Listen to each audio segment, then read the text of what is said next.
Bienvenidos al podcast de Summer Natura, donde los idiomas y deportes se unen.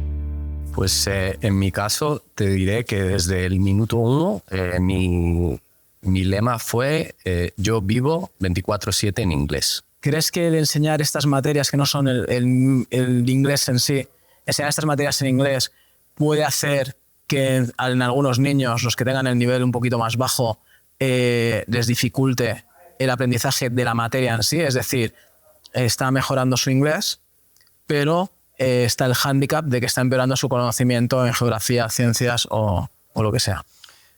Cuando se tiene un buen asistente de conversación, ¿vale? No necesariamente que tenga experiencia docente, pues se puede aprovechar mucho, muy bien. Y sí que es verdad que suelen ser personas más jóvenes, suelen ser personas que tienen unos gustos cercanos. La conexión, la zona. Suele haber cierta conexión y eso cuando ocurre es bonito. Ahora se ha dicho que dentro del currículo, cuando lleguemos a la parte de Historia de España, cambiemos al castellano. Bueno, pues el típico comentario, ¿no? Los profesores tenéis muchas vacaciones. Y yo siempre contesto lo mismo, digo, no. Digo, es que tú tienes pocas. Sí, yo antes me he aventurado mucho a decir quiero más horas de inglés, quiero que se equipare. Pero es verdad que si tuviera yo que decidir de dónde las quitamos, nosotros los adultos estamos muy estresados y los chicos también. Bueno, bienvenidos a un nuevo episodio del podcast de Summer Natura. Hoy tenemos la suerte de que nos acompañen Elena Domínguez y Jaime Álvarez, que muchísimas gracias por venir. Y bueno, antes de empezar, quizá una pequeña presentación de dónde trabajáis, qué materias impartís y a partir de ahí pues entramos, si queréis, ya a hablar de educación, que es para lo que estamos. Bueno, pues muchísimas gracias por invitarnos y por dejarnos este espacio para hablar. Yo soy Elena Domínguez, soy profesora de inglés de un instituto de secundaria y trabajo en Móstoles, en la zona sur. Y bueno, llevo trabajando allí ya unos cuantos años y bueno, pues estoy muy contenta, la verdad. Pues nada, yo brevemente soy Jaime Álvarez. Llevo 22 años siendo profesor de secundaria en la escuela pública. Y los últimos 10 pues me he centrado sobre todo en el programa bilingüe de la Comunidad de Madrid y prácticamente el grueso de mis asignaturas de Geografía e Historia las imparto en inglés y en concreto pues la asignatura de Geografía e Historia que tiene lugar desde primero a cuarto de la ESO. Primero, segundo, tercero y cuarto de la ESO. Luego en bachillerato pues ya los dejo libres, pero sí que habitualmente los cojo a los chicos en primero de la ESO y los acompaño durante todo su proceso educativo, hasta cuarto, porque en concreto en mi centro soy el único profesor habilitado, así que yo, si no cambia nada, pues los acompaño durante esos 4 años que están en la secundaria obligatoria. Vale, pues si os parece, como es profesora de inglés, también estás impartiendo en inglés, de los temas que queremos tratar, ¿os parece que empecemos por el bilingüismo? Porque bueno, al final nosotros lo que hacemos también, trabajamos con idiomas y deporte y bueno, pues creo que estaría bien saber vuestra opinión, que seguro que aprendemos. El bilingüismo se implantó hace unos años en la escuela pública de manera muy general, ¿no? Hace unos bastantes años ya. De repente pasaron a haber muchos centros bilingües y lo que entiendo que el profesorado tuvo que sufrir mucho profesorado tuvo que sufrir una transformación, ¿no? Tuvo que habilitarse, tuvo que pasar a mejorar su nivel de inglés para poder impartir estas clases. Con el tiempo que llevas de profesor, entiendo que tú viviste este cambio. Lo viví. Y este procedimiento, ¿cómo se hizo? ¿Creéis que se hizo de la forma correcta? ¿Creéis que está funcionando? Seguro que puede haber mejoras, ¿no? Pero bueno, me gustaría saber la opinión de gente que está trabajando en ello, que está dentro y no los que lo vemos desde fuera, que bueno, podemos tener opinión sin haberlo vivido. Hombre, pues es un poco arriesgado decir que soy un convencido del bilingüismo, pero te puedo decir que el primer contacto que tuve yo como bilingüe fue siendo jefe de estudios. Vale. Del instituto en el que estábamos pensando en implantarlo. Y fui a un congreso donde también llegué y planteé toda una serie de dudas e incluso llegué a hacer esta pregunta de ¿cómo se puede impartir historia de España en inglés? Y alguien me contestó, bueno, entonces cuando estudiemos la Revolución Francesa, lo suyo sería estudiarla en francés. ahí digamos que mi cabeza en algún momento hizo clic y que he vivido el bilingüismo desde una triple perspectiva. Como jefe de estudios, como profe y como padre de hijas que han acudido a escuela pública bilingüe.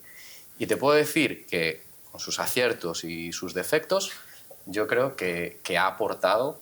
Que ha sido un paso a favor. Que ha aportado mucho y que ha sido una oportunidad para que niños que en principio jamás pudieran o hubieran podido acceder a un tipo de educación, han conseguido lanzarse y romper algunas barreras y algunos estereotipos que eran los habituales cuando nosotros estudiábamos, ¿no? Y es que los españoles hablábamos mal inglés, incluso pues yo recuerdo cosas del tipo de pues, hasta reírse, ¿no? de alguien cuando pronunciaba con una cierta intención.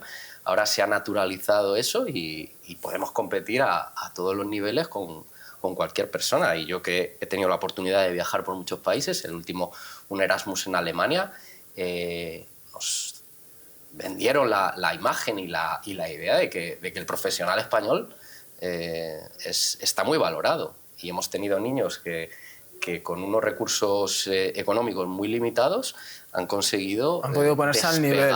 Que a lo mejor antes el inglés era un poco más de clase. Exacto. Que se podía pagar un colegio, pues a lo mejor un colegio internacional, ¿no? O alguna cosa así, y la puesta al alcance del todo. Bueno, es un punto de vista, pues mira, tal cual. Que me abre la mente un poco. Y en tu caso como profesora, ¿cuál es la experiencia? En mi caso como profesora de inglés, bueno, pues el bilingüismo se vive de otra manera. Los profesores de inglés podemos dar clases tanto en institutos dentro de la función pública, tanto en institutos que estén calificados como institutos bilingües o institutos que no tengan el bilingüismo implantado.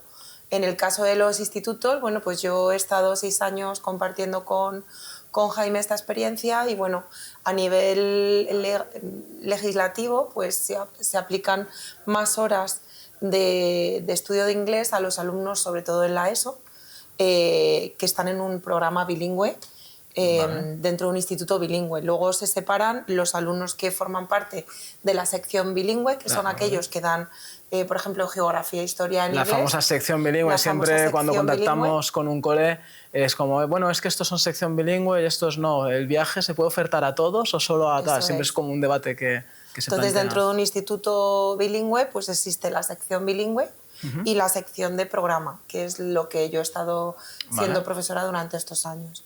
En esta sección de programa se dan las mismas horas de inglés, pero el profesorado tiene que tener una acreditación para dar la sección bilingüe como tal. Entonces yo hasta hace poquito no me he acreditado, por eso he sido profesora de programa. Y bueno, sí que creo fervientemente en el bilingüismo porque sí que creo que bueno, pues los alumnos en un ámbito en el que pueden expresarse, pueden entender y pueden aprender muchísimas más cosas en inglés, pues el nivel personalmente creo que es mayor que cuando das menos horas de inglés, aunque sea con un profesor de inglés igualmente formado, porque todos hemos pasado por la misma posición y todos hemos tenido pues, una formación bastante parecida. Y los profesores de inglés, fuera de la hora de inglés, digamos, fuera del aula, cuando os cruzáis con los alumnos, ¿habláis con ellos, seguís hablando con ellos en inglés? ¿Lo hacéis en español o depende el que quiere sí, el que quiere no? ¿O cómo funcionáis en esa situación? Siempre me ha llamado un poco la atención, ¿no? Porque al final ellos saben que sois españoles, que habláis español y a lo mejor su tendencia es en el aula, sí, estamos en inglés, pero fuera del aula, oye Elena, que no sé qué. O ¿cómo lo vivís vosotros? ¿Cómo hacéis en el día a día?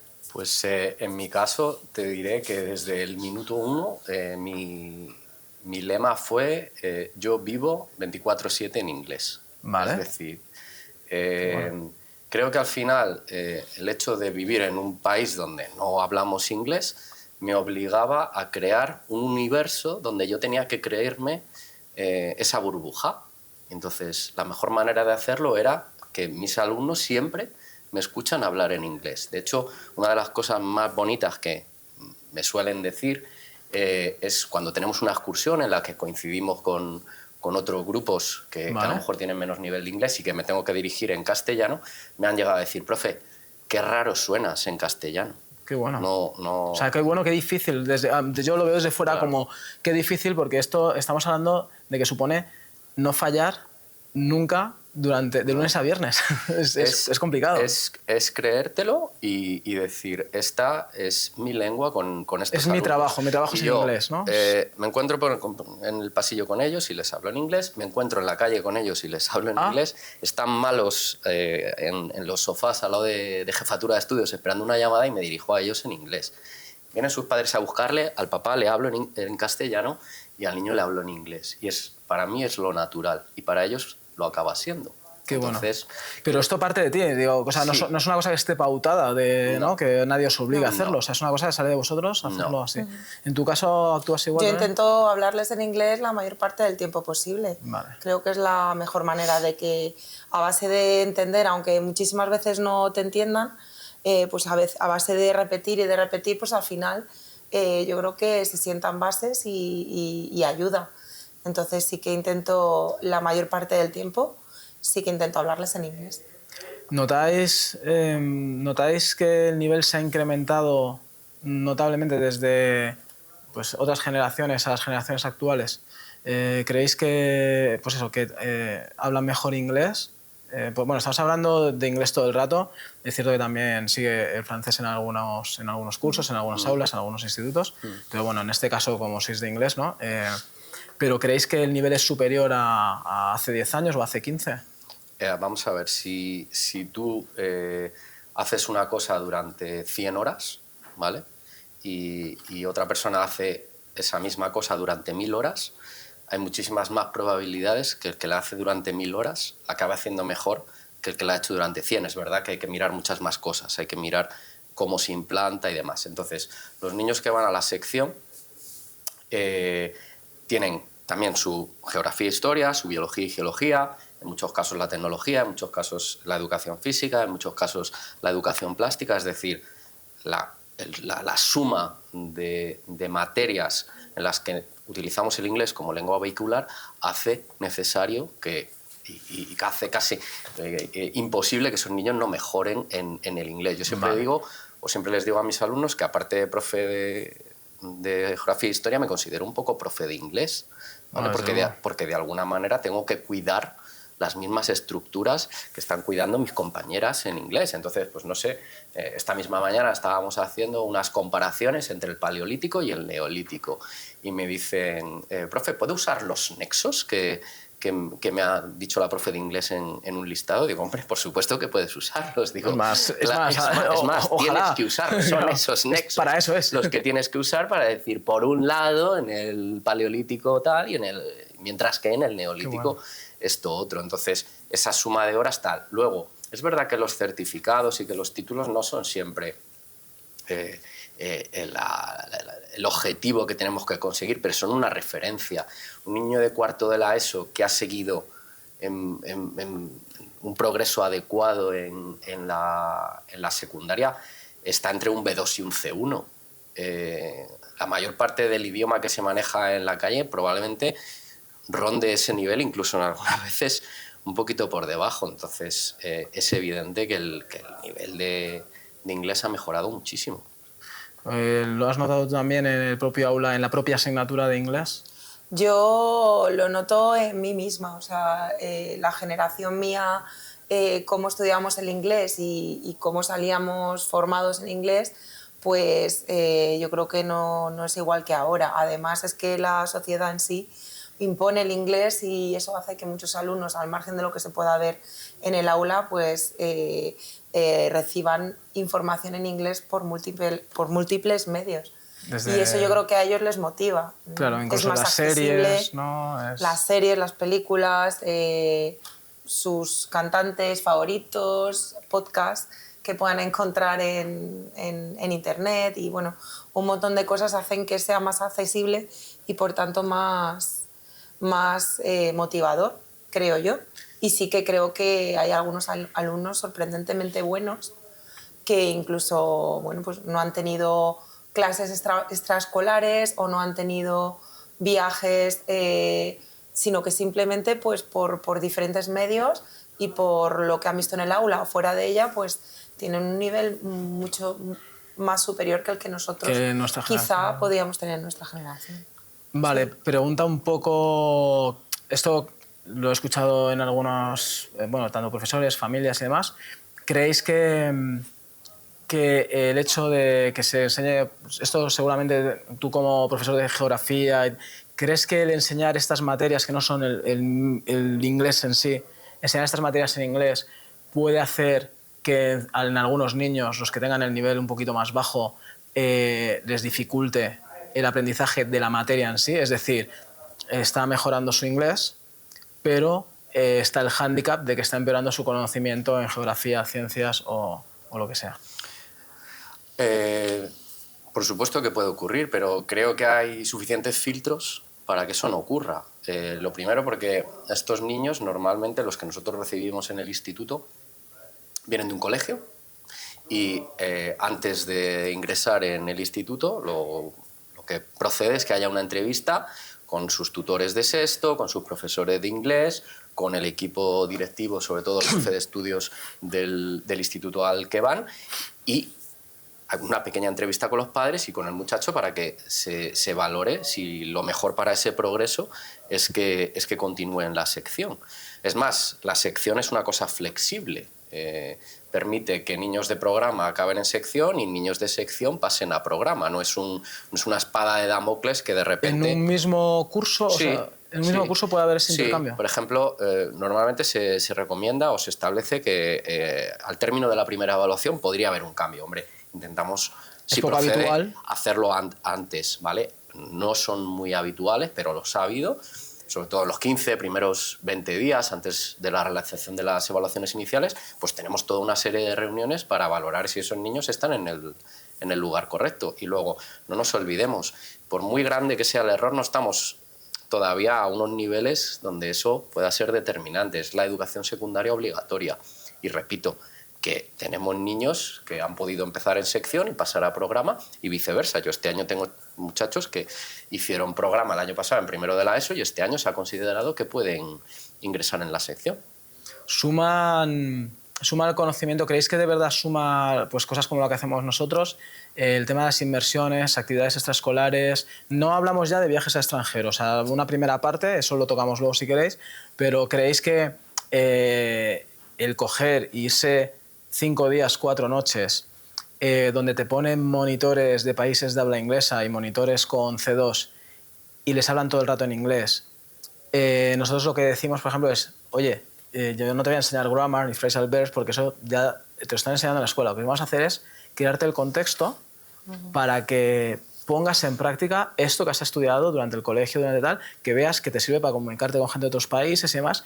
¿Creéis que, pero al final son viajes de 5 días, 4 o 3, normalmente lo que más nos contratan? Luego hay alguno más largo, tal, pero en general se mueve entre 3 y 5 días. ¿Creéis que esto realmente da un aporte o puede ser un pequeño trampolín para estos alumnos? ¿O creéis que bueno, es más socio? Yo creo que indudablemente todo cuenta. El hecho de que un alumno vaya a una clase de inglés y pueda, al margen de toda la gramática que pueda aprender, que no solo enseñamos gramática, pues que vea que todo lo que él adquiere en el aula lo puede poner en práctica y que le sirve para comunicarse y que le va a servir en el futuro. Y además el hecho de que ellos pues se vean con la capacidad y la autonomía de valerse en otra lengua, pues les resulta muy llamativo, les gusta mucho. Incluso muchísimas veces luego cuando salen en alguna ocasión, hablo por ejemplo por mi hermano, ¿no? Que se va con mis sobrinos al extranjero a lo mejor y son los niños los que interpretan, ¿no? Los que sirven de traductores y bueno, mi hermano se llena de orgullo. Bueno, pues esas situaciones a ellos también les ayuda a sentirse mucho más motivados y sí, a poner en práctica. Autoestima, ¿no? Claro, todo funciona. Y además ellos, bueno, pues también de alguna manera ven que lo que se ve en el aula pues sirve para algo Al final no es solo gramática. Exposición real, Eso ¿no? Una es. exposición real, traspasar, Claro. que no sea todo teoría, ¿no? Que de repente- Intentamos en el aula, pues intentamos llevar a cabo situaciones que puedan ser reales, pero obviamente están dentro de un aula. Y bueno, aunque nosotros utilizamos a asistentes de conversación y bueno, intentamos simular situaciones en base a proyectos. Sí, roleplays, ¿no? Claro, y en base a miles de actividades, bueno, pues al final el exponerse a una lengua en un contexto que no es dentro de las cuatro paredes con un profesor, pues eso les sirve muchísimo. Esa es mi opinión. Yo creo, como dice Elena, que además hemos compartido muchas inmersiones juntos, es un refuerzo de la autoestima muy grande, es un refuerzo de las capacidades que tengo para estar en un contexto donde se me ha lanzado un mensaje que es el inglés es la lengua del viaje. Luego ellos van a seguir utilizando el castellano cuando estén hablando entre ellos, pero en el momento en que tienen que relacionarse con otra serie de personas y trabajar, aunque sea desde el ocio, en otro contexto, también me parece un mensaje muy, muy claro y es he podido acceder a este viaje, he podido participar de esta experiencia porque la motivación, ¿vale?, de una manera u otra viene a ser también algo académico, en este caso el inglés. Entonces creo que es mucho más interesante que esos típicos viajes de fin de curso a los que yo ya me negué. Ocio 100%. Claro, yo ya me negué hace mucho porque creo que no es que la escuela no es el lugar para ese tipo de viajes, ¿vale? Que no creo que hay otros escenarios y cada vez tenemos más chavales y es verdad que hay años con más alumnos o menos que en ningún momento nos plantean cosas del tipo, ay, pues vamos a hacer una inmersión al extranjero y también tenemos que ir a clases, qué rollo, qué mal, no, yo solo quiero hacer turismo. A lo mejor, si pudieran elegir solo hacer turismo, lo harían, pero como ahora los viajes incluyen una diversidad tan grande, al final las clases pues forman parte del atractivo, ¿no? Nosotros buscamos el equilibrio. Yo cuando hacemos las reuniones de familias para explicarles el viaje, porque al final los profesores, pues ya, además los que habéis trabajado con nosotros ya sabéis cómo lo hacemos, ¿no? Pero las familias no nos conocen. Yo siempre les explico que el viaje no sirve si se lo pasan súper bien y ha sido un viaje en español porque no es lo que les estamos vendiendo, y tampoco sirve si es todo en inglés excelente pero los niños se aburren. Porque es que además creo que una cosa va ligada a la otra. Creo que el aprendizaje va a ser mejor si se lo están pasando bien también. Entonces es buscar ese punto de equilibrio. Y luego me preguntan muchas veces en las reuniones, esto es una pregunta habitual, que ya me adelanto porque siempre hay uno que me lo hace, que es, si mi hijo no tiene buen nivel de inglés, ¿puede ir? Y es como, es que no es que pueda ir, es que debe ir, porque nosotros vamos a poner el contexto. Entonces, el que mejor tenga, además en todo el tiempo libre, las normas, el primer día, la despedida, al final, todo transcurre en inglés. Entonces, el que mejor nivel tenga me va a construir mejor las frases, nos lo va a expresar mejor, se va a lucir más. Pero el que sepa poco, ese poco lo va a tener que poner en práctica y entonces lo va a reforzar. Entonces, sepa más o menos, se van a ver en la necesidad. O sea, si quieres pedir para ir al baño o repetir de comida, pues uno me lo dirá mejor, pero el que menos nivel tiene, ese poquito lo tendrá que sacar. Y antiguamente, yo trabajaba en muchas empresas antes, y antiguamente, hace varios años, era muy común que llegaba el grupo y las normas para que quedaran claras eran en español. Y a partir de aquí empezamos a hablar en inglés. Y a partir de aquí ya nunca se hablaba en inglés, porque ya saben que sabes español. Claro. Y los niños ya es como, hombre, si hemos empezado en español, Claro. los niños son listos. Claro. Entonces, bueno, pues... Bueno, pues lo acabas de decir y ahí creo que también pues, es una gran responsabilidad de los centros el no convertir el bilingüismo en algo sectario. Entonces, por ejemplo, desde el punto de vista académico, es verdad que hay unas materias que se van a impartir en inglés o en castellano porque viene determinado por ley, Vale. pero para todo lo que son inmersiones, que yo, por ejemplo, en mi experiencia particular, tanto cuando he sido gestor, jefe de estudios, como cuando he participado única y exclusivamente como profesor que acompañaba los viajes son para todos los alumnos que quieren formar parte de los viajes. De hecho, como bien has dicho, nunca se vende la idea de que cuanto más nivel, mejor te lo vas a pasar, al revés. Pues bueno, pues esta es una oportunidad para bueno, en algunos casos, como se dice ahora, salir de la zona de confort y hacer un esfuerzo intelectual un poco mayor para participar de la misma actividad. Y ya te digo, en nuestro caso concreto, pues nunca ha habido una sola actividad de tipo inmersión nacional o internacional que se haya ofrecido exclusivamente a los alumnos de sección, que los que sobre la mesa son los que tienen más nivel de inglés. Bueno, y quería preguntaros también, que lo has mencionado antes, Elena, el tema de los auxiliares de conversación. Pues si me podéis brevemente explicar el funcionamiento de los auxiliares de conversación. O sea, ¿están en las clases de inglés o están también en clases como las de Jaime apoyando?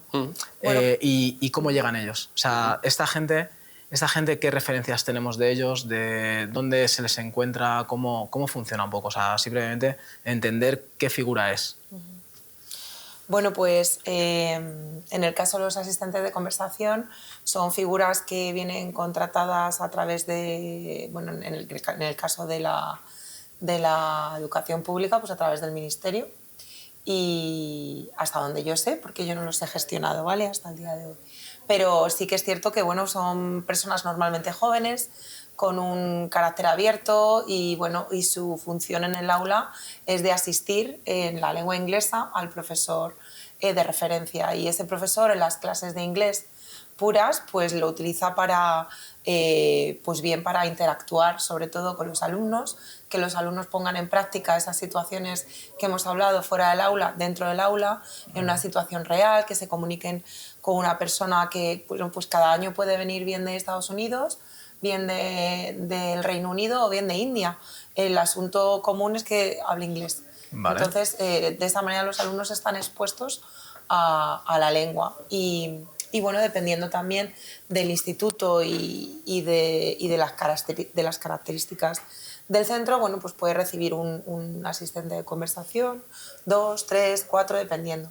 Normalmente los institutos bilingües reciben más asistentes de conversación porque obviamente tienen más horas de inglés, claro. Pero algunos centros no bilingües, como es en el mío en el que estoy actualmente, ¿vale?, pues también recibimos asistentes de conversación y lo repartimos en función de las horas disponibles. Y luego en el caso de otras asignaturas que se salen de inglés, bueno, pues si quieres comentarlo. Sí, en el caso de geografía e historia, de biología y geología, de música, ¿vale?, también se nos ofertan la posibilidad de que estos auxiliares entren en clase, y yo en los 10 años que llevo en el bilingüismo siempre he tenido uno a la semana. Es decir, en geografía e historia son 3 horas semanales a lo largo de toda la educación secundaria obligatoria, y siempre el auxiliar de conversación, salvo alguna circunstancia particular o que no hayan venido o que haya habido algún problema, han entrado un día a la semana. ¿Cuál es el tema? Pues que creo que hay que darle alguna vuelta, y no todo parte del lado de los auxiliares de conversación. Hay que pensar que hace 20 años tener una persona que hablase el idioma era como un hecho diferencial, ¿no? Sí, era premium. Claro, casi nos costaba, ¿no?, encontrar películas en inglés o cosas de ese tipo. Y ya encontrar a un inglés era una cosa como voy a hablar con él porque es mi única manera de eso. Ya tenemos otro universo, y ya ese hecho diferencial no es tan relevante. Entonces, en el caso de asignaturas un poco más específicas, sí que a veces echamos en falta un poquito de preparación en nuestra materia. Se entiende que no van a ser expertos en la materia, vale, pero puede venirte una persona que ha estudiado matemáticas, ¿vale?, y que ingrese en una clase de geografía e historia donde estás impartiendo el Imperio Carolingio, ¿vale?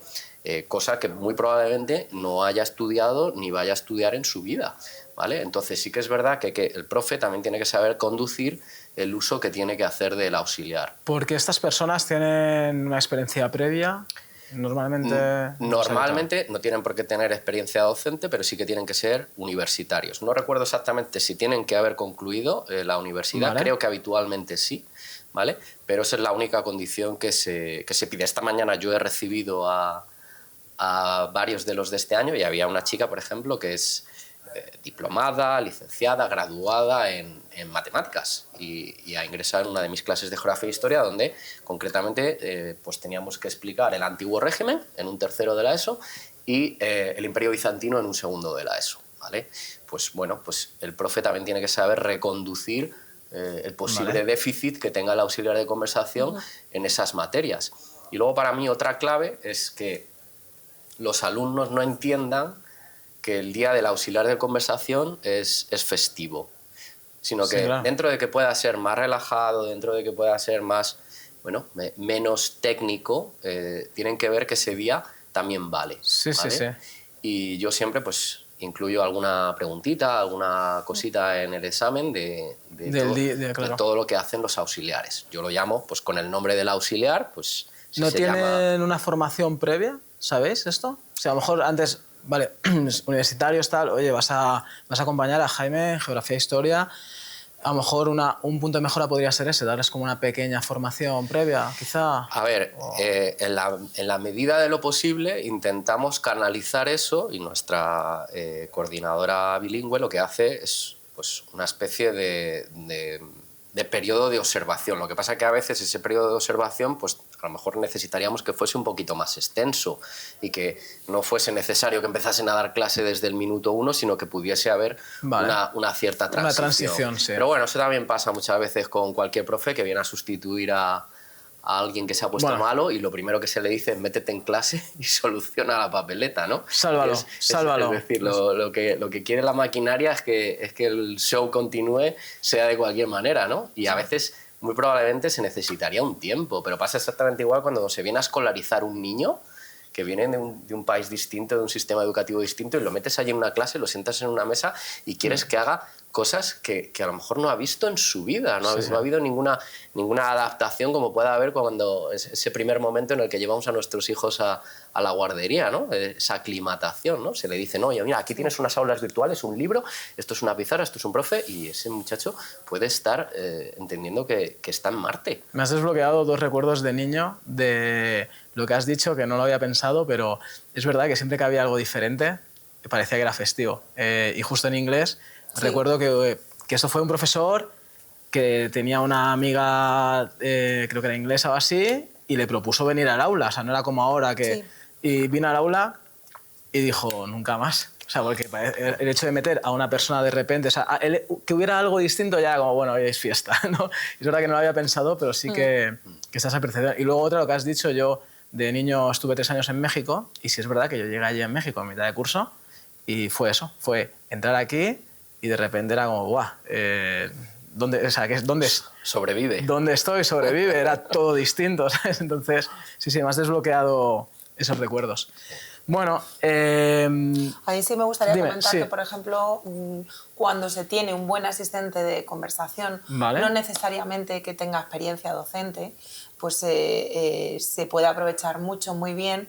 Y sí que es verdad que suelen ser personas más jóvenes, suelen ser personas que tienen unos gustos cercanos. La conexión, Entonces ¿no? suele haber con cierta ellos. conexión, y eso cuando ocurre es bonito, porque los chicos se lo toman como un día festivo, pero aprenden. Es lo que decía Jaime, de reconducir también pues, como las personas. Al final, cada asistente de conversación tiene unas características, Sí. unas... Tienes más suerte o menos, exactos, pero... O también tiene unas ciertas habilidades que quizá pegan más en una clase de geografía o de educación física o de inglés, o una experiencia Vale. previa que en esas clases pues se pueden aprovechar de una manera mejor. Y Imparten- normalmente, perdona que Sí, perdón. termino ya, que normalmente en el caso de un colegio, de un instituto bilingüe, pues el coordinador, la coordinadora del bilingüismo pues suele identificar estos puntos, ¿no? Y también a veces nos sirve a los profesores de canalización. Porque la coordinadora es la indicaciones. que decide hacia a dónde va cada uno. Es la coordinadora de bilingüismo la que dice, vas a ir con Jaime, o vas a ir aquí, o vas a ir allá. Bueno, a veces parece un poco un casting, ¿no? Pero puede ser recíproco, ¿no? Yo, en muchos años, hay veces como que cuando los conoces, los invitas a que se unan a tus clases, y al revés, ¿no? Que cuando ellos están en el periodo de observación le dicen a la coordinadora bilingüe, Me gustaría. oye, pues me gustaría, o según mis intereses y demás. Pero creo que el periodo de observación es fundamental, Sí, porque... claro. La forma en la que explicamos, o los periodos que explicamos, o el contenido que explicamos de historia en España con respecto al que Claro. expliquen en Estados Unidos es absolutamente distinto. La mayoría de los asistentes me dicen, yo esto no lo he estudiado en mi vida, o sea, no he estudiado prehistoria, no he estudiado Edad Media jamás, ¿vale? Entonces es muy relevante que ellos vean cómo se hace y que dentro de que puedan aportar, pues sigamos engrasando el currículo como se nos pide. Entonces, en el aula, por ejemplo, cuando están contigo, bueno, igual contigo, no sé, desde mi ignorancia de no haber estado dentro del aula, cuando están contigo a lo mejor que es clase de inglés pura y dura, digamos, igual puede ser más sencillo que coja más peso dentro de la materia, de la clase, Sí, de la explicación, claro que que cuando están contigo. Sí, pero igualmente a veces hay algún concepto, pues como has dicho antes, algo de gramática, pues que ellos a lo mejor les choca, pues como si a ti a lo mejor te meten en una clase de lengua española y bueno, puedes controlarlo más o menos, pero a lo mejor dices, pues nunca lo habría pensado explicarlo de esta manera, ¿no? Pero sí que es cierto que estos asistentes y con la coordinación de cada centro tampoco se sueltan en el aula. O sea, ellos tienen también que cumplir una serie de requisitos, tienen cierto tipo de seguimiento bueno, y si también se necesita reconducirles o darles indicaciones para que mejore, pues, bueno, pues para que esa ayuda que nos prestan mejore, pues siempre se le da. O sea, que no están libres por ahí por las aulas ni... Hay que medir también muy bien los tiempos, porque tú no puedes decirle a un auxiliar de conversación que lleve el peso de una sesión de 50 o de 55 minutos, claro. ¿vale? Entonces tienes que pautar muy bien y hacer una... pues interactuar Incluso previamente quizá, ¿no? Claro, le pones en situación. y es muy relevante también que esa persona pues no ha estado en las 2 clases anteriores que he explicado. Yo a lo mejor le he encargado una actividad muy concreta de algo. Y yo, en el momento en el que esa persona está interviniendo, me ayudo también de lo que hemos visto en la semana anterior para ir reforzando los contenidos e ir descargando, que no siempre tenga que ser el que lleve la voz y sienta la presión de tengo que soltar texto. Bueno, incluso también vosotros fue la experiencia, podéis ver el momento en el que se va a atascar y podéis salvarlo antes de que la persona pase un momento de presión o tal. Vale, y bueno, hemos visto muchas cosas, bueno, estoy viendo muchas cosas buenas del bilingüismo que al final pues yo tengo distintas visiones siempre o como padre de un niño pequeño o como empresa que se dedica a esto, pero no tenía esta visión del aula, ¿no? Y bueno, hay opiniones muy dispares, pues estoy viendo como muchas cosas buenas, ha habido varias cosas que habéis dicho que, ostras, luego me van a dar que pensar. Pero bueno, también vamos un poco a buscar el sistema. Entiendo que estéis bastante contentos, ¿no? Tú, de hecho, tu primera intervención has dicho, no diría que soy un fiel tal, pero vamos, que estoy bastante contento, ya habéis visto una gran mejora. Pero puntos flacos y posibles mejoras, ¿podríais decirme alguna? Que tengáis así como que muy de, ¿por qué no se hace esto? ¿Por qué no...? Yo es que te puedo decir que he desbloqueado gran parte de los miedos y de los peros que tenía. De entonces, yo creo que hablo con absoluta tranquilidad cuando te digo que vengo de ser medianamente crítico cuando se empezó a plantear y ir evolucionando y decir, bueno, pues para verlo desde dentro ni tan mal, tengo que actuar. Y en mi caso es una especie de cuadratura del círculo, ¿no? Porque yo cuando terminé el COU dudé entre hacer filología inglesa, historia o filología hispánica. Bueno. Y yo hice historia. Mi tesina doctoral es de historia a partir de fuentes literarias y ahora imparto historia en inglés. Entonces, de alguna manera, todo ha cuadrado. Pero yo creo que algunos de los grandes males del bilingüismo pueden ser los mismos que los del sistema educativo en general. Vale. Las ratios. Vale. La preparación de los docentes para poder impartir con solvencia el bilingüismo, ¿vale? Creo que el requisito de un B2 es insuficiente, ¿vale? Y que puede haber gente que con ese nivel pueda estar sufriendo o, bueno, pues no llegando a los mismos puntos que se pueden llegar desde tu lengua materna. Pero es verdad que a veces algo es mejor que nada. Correcto. ¿Vale? De hecho, a mí me molesta un poco algunos retrocesos que ha habido dentro de la propia Comunidad de Madrid en algunas determinadas áreas porque están generando situaciones absurdas, ¿no? Ahora se ha dicho que dentro del currículo, cuando lleguemos a la parte de Historia de España, cambiemos al castellano.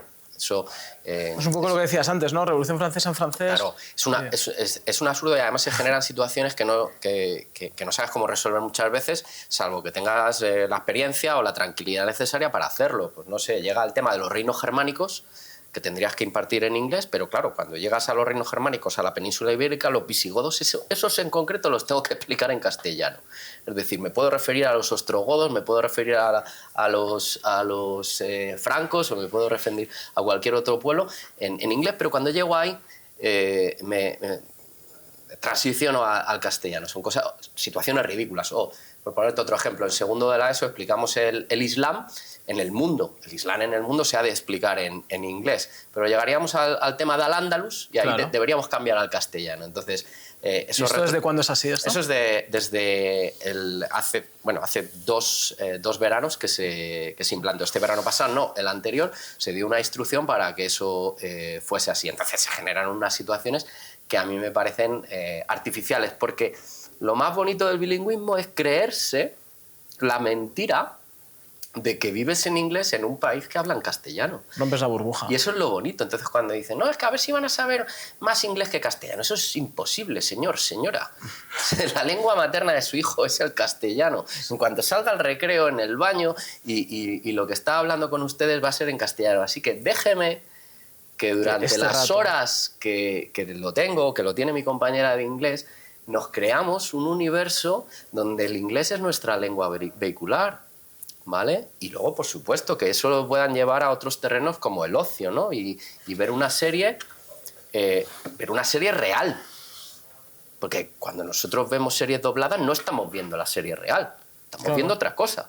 Estamos viendo unos señores que han hecho un doblaje y es otra serie distinta. Que pueden decir eso o no, como el título de la película. No, pero más allá de eso, es otra cosa distinta. Claro, claro. ¿Vale? Que podrá ser respetable y habrá gente que le guste ese formato, pero lo que hay que tener claro es que cuando yo leo una traducción o cuando veo una película doblada, estoy viendo un producto totalmente distinto del que creó la persona que lo hizo.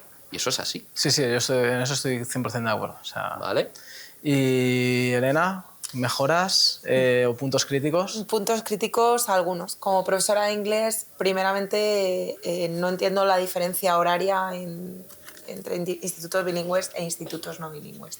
Porque se dan más clases de inglés, obviamente, porque es bilingüe, pero creo que se deberían dar las mismas clases de inglés en institutos no bilingües.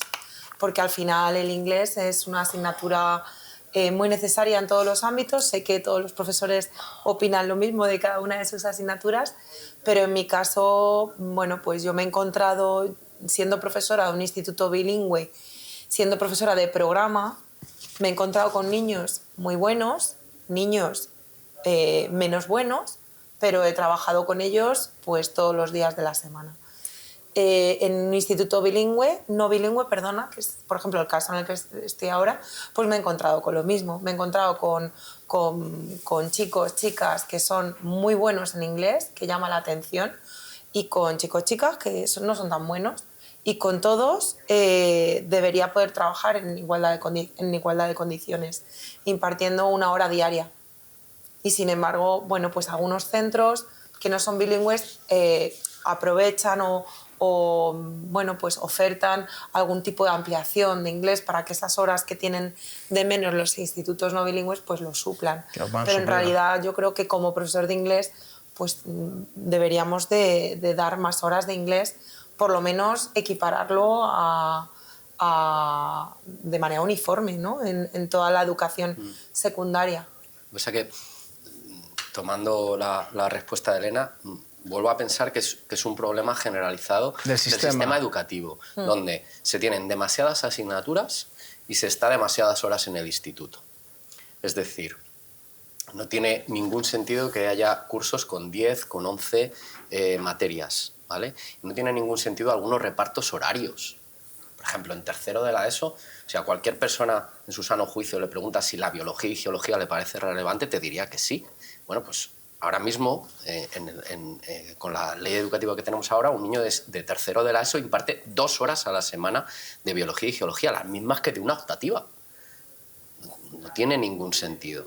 Y se han creado toda una serie de materias que vienen a acumular horas y hacer que un niño que estudia y que está más o menos atento pueda estar realizando jornadas que podrían ser hasta anticonstitucionales, ¿no? Sí, porque entra a las 8:20 de la mañana, acaba a las 3:10 y luego le recomendamos que estudie 2 o 3 horas. Eso no se entiende, ¿vale? Hay un problema social que es que se ha entendido que los centros educativos tienen que tener un componente de guardería donde los profes tenemos que ser los guardianes. Y yo soy partidario de que los centros educativos pueden tener un componente de guardería, pero vamos también a pensar en mejorar los trabajos y los horarios de los papás y las mamás, ¿vale? Porque hay veces que lo que hay que mejorar está en otro lugar, ¿vale? Y vamos a pensar que los profesores no tienen por qué estar todas las horas del mundo con esos niños, que los centros educativos pueden estar abiertos todas las horas de luz del día, pero puede haber un montón de profesionales que se hagan cargo, ¿vale? Entonces, repito, yo ahora lo veo por mis hijas. Mis hijas habrá días que salgan a 9, 10 o en época de exámenes 11 o 12 horas diarias dedicadas de dedicación. Eso no tiene sentido, y más en un momento donde estamos diciendo que cada vez más los niños se distraen, son hiperactivos, tienen déficit de atención, que son incapaces de concentrarse, pero los queremos meter en un aula desde las 8:20 hasta las 3:10 o hasta las 3:20 de la tarde. ¿Vale? Y que vayan a comer a las 4 de la tarde. Que no se trata de tenerlos en palmitas, pero que eso no es productivo desde ningún tipo de vista. Hay más vida más allá de... Exacto. Hay más vida más allá. Mira, es que me has abierto aquí 2 o 3 melones que podría estar hablando toda la tarde, porque hace poco, no recuerdo bien dónde escuché, que me llamó mucho la atención, que no sé si estáis de acuerdo, pero por lo menos nunca lo había escuchado y me llamó la atención, debió ser en algún podcast que consumo, no sé en qué momento fue, que escuché que decía, si tu hijo es bueno en la escuela en matemáticas y le gustan, apúntale al refuerzo de matemáticas.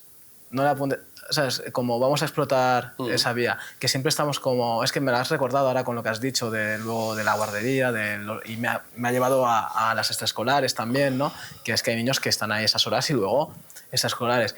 Y claro, nunca había visto ese punto de vista. Siempre estamos acostumbrados al refuerzo en lo que no sabes, pero no vamos a explotar su potencial. Para explotar ese potencial necesita unas horas fuera del aula, porque si estás en el aula y sales de aula ya mentalmente agotado, porque al final es que es un cansancio mental y todo, luego más horas, no te da como para explotar, yo creo, otros aspectos de la vida que también son importantes y en el desarrollo de un niño. Entonces, ¿quién toma estas decisiones? ¿Son decisiones de profesionales? ¿Son decisiones políticas? Sí, yo creo que hay una estructura donde la gente tiene que estar un montón de horas trabajando. El otro día me llegaba un mensajito, un chiste que decía levántate a las 7, llega a tu casa a las 6 y multiplica por 38 años, ¿vale? Es una cosa que tenemos que revisar, si verdaderamente estamos viviendo o no un estado de bienestar. A mí hay veces que bueno, pues el típico comentario, ¿no? Los profesores tenéis muchas vacaciones. Y yo siempre contesto lo mismo, digo, no. Digo, es que tú tienes pocas. Es diferente, ¿vale? Entonces, otro foco. Claro, si necesito que haya guarderías que me recojan al niño a las 5 de la mañana, que me lo entreguen a las 8 de la tarde, porque en mi trabajo no hay ningún tipo de conciliación, porque el Estado no facilita que se tengan hijos cuando está comprobado que necesitamos reemplazo generacional.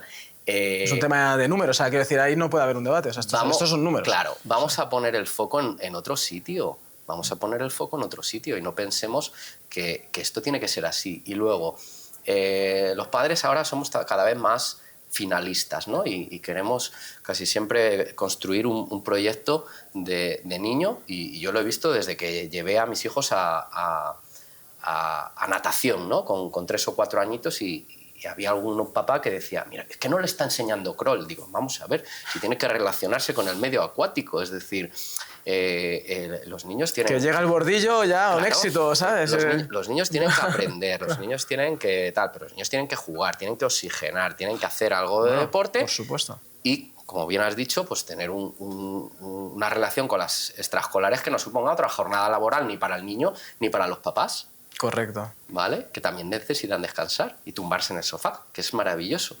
Y Elena, ¿cómo ves esta carga? Sí, ¿Cómo- sí, yo antes me he aventurado mucho a decir quiero más horas de inglés, quiero más horas de inglés, quiero que se equipare, pero es verdad que si tuviera yo que decidir de dónde las quitamos para ponérselas a mi asignatura, pues no me atrevería, porque Claro, es complicado, ¿eh? no sé decir en esa balanza...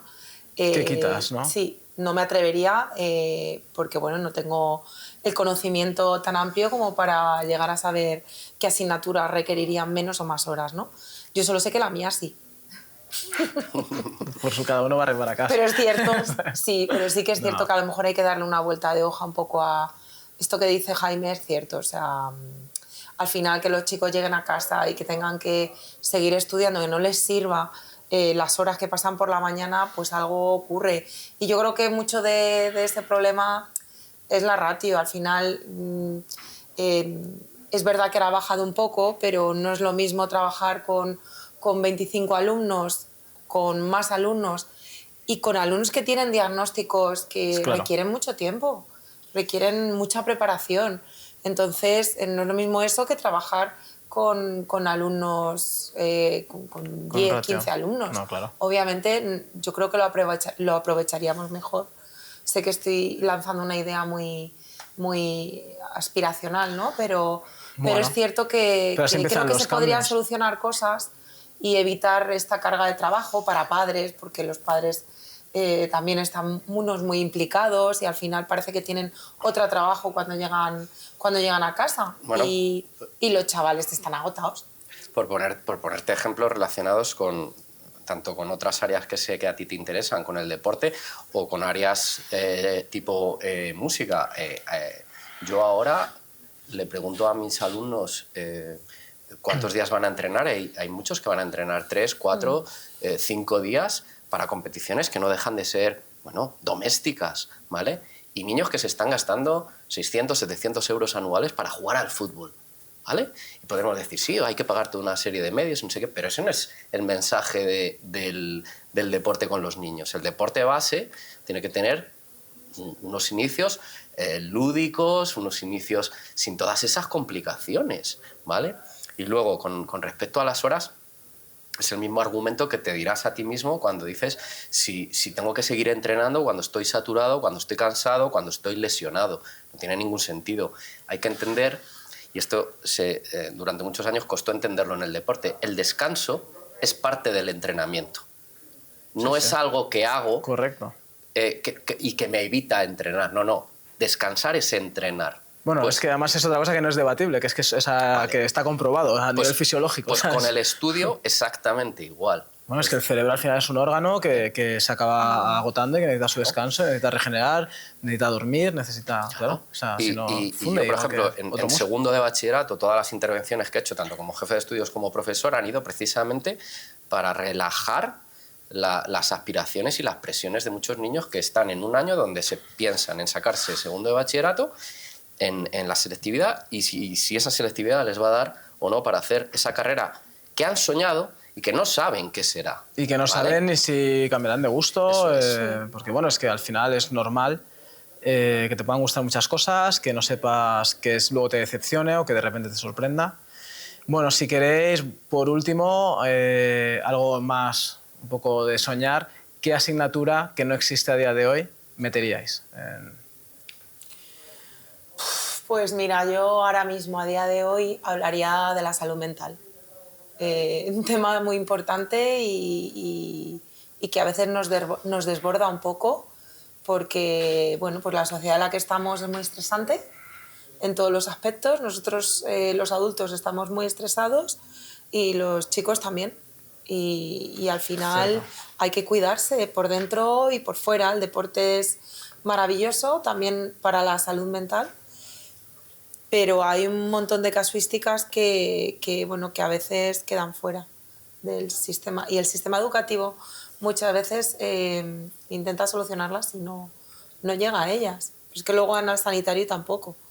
Entonces, yo creo que debería haber un poco más de consenso y cuidarnos por dentro a los alumnos lo primero, los profesores también y las familias, porque a veces creo que no hay herramientas suficientes para lidiar con un montón de temas de salud mental. ¿Y cómo introducirlo a nivel de materia? ¿Cómo introducir una parte como de psicología o que comprendan, que puedan entender los problemas que existen? O sea, lo enfocarías así, ¿no? Como, Pues la verdad es que no soy una experta en ello. ya, pero, no sabría cómo enfocarlo. O sea, como una asignatura, a lo mejor, de por lo menos conocerse, conocer los problemas que existen y conocer la importancia de eso, de cuidarse, del descanso, de saber afrontar y gestionar ciertos de estrés, frustraciones, a lo mejor, ¿no? Quizás sí. Pero yo creo que es un poco que toda la sociedad vamos así, porque yo hablo, bueno, aquí mismo no se ven porque están detrás de cámara, pero David y Ximena son personas que hacen un montón de cosas y cuando hablamos siempre nuestras conversaciones son de cómo vamos a la carrera todos. Sí. De cómo vamos cómo vamos a la carrera y a veces lo pienso y digo, se van los días así y tal y, oye, que solo tenemos una vida, ¿sabes? Vamos a echar un poco el freno. No podemos vivir con el cortisol por las orejas todo el día, ahí estresados, perdidos, ¿no? Y es verdad que no me ha sorprendido. Yo estaba pensando, bueno, yo respondería a cocina, porque creo que me parece que a los chavales aprendan a cocinar. Estaba pensando algo mucho más y me ha sorprendido. No lo sé. No, pero ¿Tú muy qué buena. asignatura? A ver, sí, todo lo que es el acercamiento a cuestiones de salud mental desde bueno, pues evidentemente adecuado a la edad. nivel, claro, sí. No vas a llegar a primaria. Claro, que los niños entiendan, bueno, pues que pueden hablar de sus emociones, que pueden estar tristes, ¿vale? Porque también nos hemos dedicado a ocultar facetas, ¿no? Piensa simplemente en algo tan primario, dónde están los tanatorios, ¿no? En las ciudades. Es una cosa que está lejana en una autovía, no sé qué, es algo apartado, ¿no? Entonces, cada cosa a su nivel, ¿vale? Pero sí que es verdad que los niños estén acostumbrados a poder expresar sus emociones, a llorar cuando están alegres perdón, al revés, a llorar cuando están tristes y a reír cuando están alegres. Bueno, se puede llorar de alegría. También se puede llorar de alegría. Pues sí, yo creo que por ahí pueden ir los tiros. Lo que has dicho tú tampoco es ninguna barbaridad y sobre todo para los que somos un poco más torpes en casa, yo creo que no ya el bricolaje para solucionar situaciones, pero para que sí que... Ni tan mal, yo soy un poco torpe para eso, estoy aprendiendo a hacer cosas ahora. Pero sí que es verdad que en la propia secundaria obligatoria que hubiera ya unas ciertas nociones profesionales, creo que podría ser interesante, sobre todo además con un mercado que está diciendo que faltan profesionales, ¿no? En muchísimas áreas. Que ahora, bueno, parece que todo el trabajo tiene que ser como muy creativo a nivel, pues esto, que si podcast, YouTube, no sé, bueno, cosas nuevas que están súper bien, que no, o sea, para nada lo critico, pero parece que ahora si eres carpintero es una mala idea. Sí. Y yo, madre mía, me he mudado, necesitaba un carpintero y ha sido un trabajo duro encontrar uno, bueno, ¿no? Ese tipo de cosas, ¿no? Por ejemplo. Esa también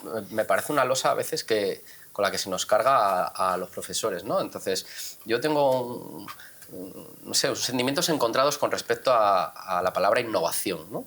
Vale. Porque, por un lado, es como que te genera una presión añadida el hecho de que cada día tienes que sonar como un youtuber o como un instagramer, ¿vale? Y lo que creo que hay que normalizar y disfrutar es con el día a día y con lo cotidiano. Entonces, por un lado, sí que me parece interesante que como profesor no quieras hacer las mismas cosas siempre y quieras poder buscarle otra vuelta, pero creo que también hay que aceptar y generar un cierto sentimiento de paz y decir, bueno, pues esto que me toca dar lo podemos ver sin grandes estridencias y lo podemos disfrutar y podemos pasar por ello, ¿vale? Porque yo a veces, insisto, les pongo ejemplos a mis alumnos de lo que sería explicar lo que te he dicho hace un rato, el Imperio Carolingio después de tomarme un Red Bull y en 10 segundos, ¿no? Sería una cosa como extraordinaria. Y no, podemos pausarlo, ¿no? Y podemos ver quién eran los francos y quién era Carlomagno y estar disfrutando. Y cuándo se divide el imperio de Carlomagno y por qué se divide entre sus tres y por qué es muy difícil echar controlar un poco el freno, ¿no? Exacto. Porque eso que has comentado tú de cómo vivimos, también lo estamos traduciendo en la escuela, claro, donde todos los días tienes que descubrir América. Entonces yo me imagino, pues eso, un restaurante cambiando la carta todos los días y un camarero cada vez diciéndote la carta de una manera distinta para que a ti te atrayese más y mejor el primero, el segundo y el postre. ¿Por qué no paramos un poco y disfrutamos de las cosas que tenemos? Sí. Y sí, hay veces que innovamos o que hacemos esto. Yo en los últimos años me he propuesto hacer 1, 2, máximo 3 cosas diferentes al año y hacerlas bien y disfrutarlas. Porque en el momento en que quieres abrir 50.000 puertas no haces ninguna bien. Claro, claro. Y todo lo que te planteaste que fuese algo para disfrutar se convierte en una tortura, en una losa y en algo que te quieres quitar de encima. Eso no debe ocurrir. No, estoy de acuerdo. Es que creo que es todo un poco así, porque que es más, al final la escuela pues es un reflejo de la sociedad, igual que los otros ámbitos. Pero yo a veces, hoy la hablaba, hablaba con un compañero del tema del deporte, que es como, es un chico que tiene muy buen nivel, tercero de España de triatlón, y me encanta porque es un tío súper normal. Y parece que ahora es como que todo tiene que ser muy guay, todo tiene que ser muy guay. Y entonces de repente como que me gusta tanto la normalidad, creo que me gusta más la normalidad más que nunca, porque ahora es como todo el mundo es súper especial, todo es súper innovador, todo es súper tal, y entonces de repente cuando estás con alguien normal o en un ambiente normal o tal, es como, esto es lo que me gusta, la normalidad, porque está empezando a escasear lo que yo consideraba normal, ¿no? Va un poco por ahí. Y lo que habéis dicho rescatando un poco al principio, que habéis dicho lo del tema de las emociones que ha dicho ella, se puede también llorar de alegría, que esto es algo que yo es que, pongo muchos ejemplos de deporte porque es donde también me muevo, que veo gente que gana una competición y digo, tío, llora, ¿sabes? En plan, que este deporte es muy duro, llora, rompe a llorar, ¿no? Celébralo y rompe a llorar si lo estás sintiendo, no puede ser que... Y justo esta persona con la que he estado hoy, una de las cosas que hablando con él, le decía, digo, es que ¿sabes lo que me gusta de ti? Que en esta competición lograste esto, que es un éxito, y estaban ahí las cámaras tal y rompiste a llorar y no pasa nada. Parece ahora que es como, no puedes llorar. O es verdad que me has rescatado ese recuerdo. Bueno, pues por mi parte, no sé si queréis comentar algo más. Podría estar hablando con vosotros porque cada frase que decís se me abren 20 cuestiones. Podría estar hablando toda la tarde. Os agradezco un montón el tiempo. No sé si queréis comentar alguna última cosa.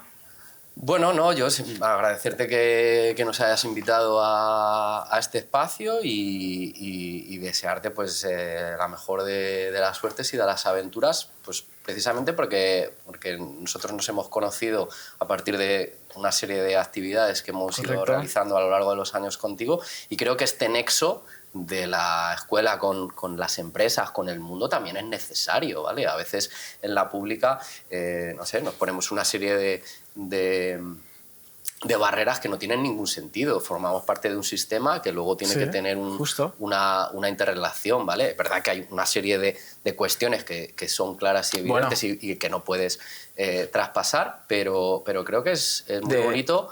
De hecho, ahora mismo ni siquiera estamos trabajando ni con vuestro centro ni con el de Elena, y vamos, estáis más aquí pues al final un poco voy conociendo a lo largo de tantos años muchos profesores y hay muchos que me gustaría que pasen por aquí porque hay gente que en algún momento dado pues he visto que digo, puedo aprender de ellos, he estado a gusto, sobre todo gente que veo que hace el trabajo con pasión. Hoy no ha querido estar tu compañera, excompañera Nuria, que me hubiese gustado porque tiene una gran capacidad de trabajo y he aprendido un montón de ella y he visto cómo trabaja con ilusión. De hecho, en principio iba a venir Nuria contigo y Nuria me dijo, oye, lleva a Elena, y es como, es que a ti te conocía menos porque hemos tratado menos veces, pero sí es verdad que cuando hemos tratado ha sido como todo muy fácil, muy sencillo, como yo lo veo, muy natural. Y era como, es que si Nuria me lo recomienda, sé que me lo dice porque va a funcionar, ¿no? Entonces, pues creo que es un espacio, pues eso, para poder expresarnos y que da igual que seamos empresa o... Al final no estoy aquí como empresa, estoy aquí, pues eso, para aprender y para escucharos y también daros esta oportunidad de vosotros expresaros. Así que os agradezco un montón que hayáis venido. Pues nada. Pues nos iremos viendo y os deseo lo mejor para este curso. Igualmente. Muchas gracias. Igualmente.